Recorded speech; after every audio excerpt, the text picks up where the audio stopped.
আসসালামু আলাইকুম সবাইকে টেকনিক্যাল কাউসারের পক্ষ থেকে ধন্যবাদ। আজকে আমরা দেখব একটি এয়ার কন্ডিশনিং সিস্টেমের পাখা চলে কিন্তু কম্প্রেসর চলে না। এই ত্রুটিটি আজকে আমরা দেখব কি কারণে হয় এবং তার সম্ভাব্য কারণ ও মেরামত সম্পর্কে আজকে আমরা তা জানব। আজকে আমাদের ত্রুটিটি হলো একটি মোটর চলে কিন্তু কম্প্রেসর চলে না। এটার যে সম্ভাব্য কারণ হলো, 1 নম্বর হলো আপনার যদি অকেজ থার্মোস্ট্যাট সুইচ যদি নষ্ট থাকে। 2 নম্বর হলো ক্যাপাসিটর যদি নষ্ট হয়। 3 নম্বর হলো কম্প্রেসর মোটর খুব দুর্বল হলে। 4 নম্বর হলো কম্প্রেসর মোটরের সংযোগ প্লাগ ঢিলা বা ছেঁড়া থাকলে। যদি কম্প্রেসর মোটরের সংযোগ যদি ঢিলা থাকে বা ছেঁড়া থাকে তাহলে কম্প্রেসর চলে না। 5 নম্বর হলো সিলেক্টর সুইচ যদি নষ্ট থাকে। 6 নম্বর হলো কম্প্রেসর মোটরের ওভারলোড অফ পজিশনে থাকলে।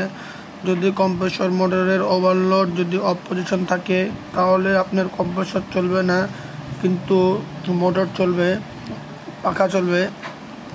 আর এটা মেরামত করতে যা যা প্রয়োজন, 1 নম্বর হলো থার্মোস্ট্যাট সুইচটা পরিবর্তন হবে, যদি নষ্ট থাকে তাহলে পরিবর্তন করতে হবে।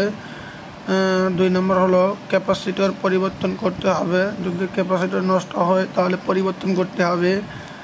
3 নম্বর কম্প্রেসর মোটর পরিবর্তন করতে হবে, যদি কম্প্রেসর মোটর যদি দুর্বল হয় তাহলে পরিবর্তন করতে হবে। 4 নম্বর যদি লাইন চেক করে ঠিক করতে হবে, যদি কম্প্রেসর মোটরের সংযোগ যদি ঢিলা থাকে বা ছেঁড়া থাকে তাহলে অবশ্যই এটা পরিবর্তন করতে হবে। 5 নম্বর সিলেক্টর সুইচ যদি নষ্ট হয় তাহলে এটা মেরামত করতে হবে বা পরিবর্তন করতে হবে। 6 নম্বর হলো ওভারলোড পরিবর্তন করতে হবে, যদি ওভারলোড যদি নষ্ট হয় তাহলে পরিবর্তন করতে হবে। এভাবে মূলত একটি এয়ার কন্ডিশনিং সিস্টেমের আপনার মোটরের পাখা চলে কিন্তু কম্প্রেসর চলে না।